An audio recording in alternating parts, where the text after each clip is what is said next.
একমাত্র ভোটের অধিকারই পারে জবাবদিহিতা নিশ্চিত করতে। তাই যেকোনো মূল্যে মানুষকে ভোট দেওয়ার সুযোগ করে দিতে হবে, এমন মন্তব্য করেছেন বিএনপির ভারপ্রাপ্ত চেয়ারম্যান তারেক রহমান।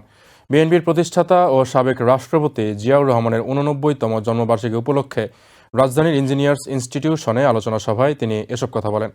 এদিকে জিয়াউর রহমানের সমাধিতে শ্রদ্ধা জানিয়ে বিএনপি মহাসচিব মির্জা ফখরুল ইসলাম আলমগীর বলেন, ৪ সংস্কার কমিশন যেসব প্রস্তাব দিয়েছে তা বাস্তবায়নে রাজনৈতিক দলগুলোর ঐক্যমত প্রয়োজন। ঐক্য ছাড়া এসব সংস্কার বাস্তবায়ন করা সম্ভব নয়। দলের প্রতিষ্ঠাতা জিয়াউর রহমানের ৮৯তম জন্মবার্ষিকী উপলক্ষে রাজধানীর ইঞ্জিনিয়ার্স ইনস্টিটিউশনে আলোচনা সভার আয়োজন করে বিএনপি।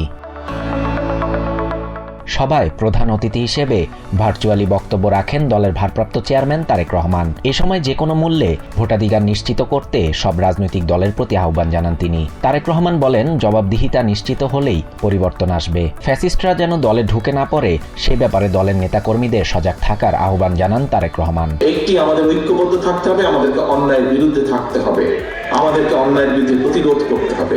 এ সময় সততা প্রশ্নবিদ্ধ হলে বিএনপিতে জায়গা হবে না বলে হুঁশিয়ারি দেন বিএনপির স্থায়ী কমিটির সদস্য আমির খসরু মাহমুদ চৌধুরী। এর আগে জিয়াউর রহমানের সমাধিতে ঢল নামে বিএনপির নেতাকর্মীদের। স্লোগানে স্লোগানে সাবেক রাষ্ট্রপতিকে স্মরণ করে তারা। জিয়ার সমাধিতে নেতাকর্মীদের নিয়ে ফুল দিয়ে শ্রদ্ধা জানান বিএনপি মহাসচিব মির্জা ফখরুল ইসলাম আলমগীর। তিনি বলেন, ঐক্যবদ্ধ থেকে দ্রুত সময়ের মধ্যে নির্বাচন দিয়ে বাংলাদেশকে গণতন্ত্রের পথে ফেরাতে হবে। একই সাথে সংস্কার কমিশনের প্রতিবেদন চূড়ান্ত করার আগে রাজনৈতিক দলগুলোর সাথে আলোচনার উপর গুরুত্ব দেন ফখরুল। এ সময় শহীদ জিয়ার আদর্শ ধারণ করে রাজনীতিতে গুণগত পরিবর্তন আনার কথা বলেন বিএনপি ও অঙ্গ সংগঠনের নেতাকর্মীরা। ১৯৩৬ সালে বগুড়ার গাবতলী উপজেলার বাগমারা গ্রামে জন্মগ্রহণ করেন সাবেক রাষ্ট্রপতি জিয়াউর রহমান।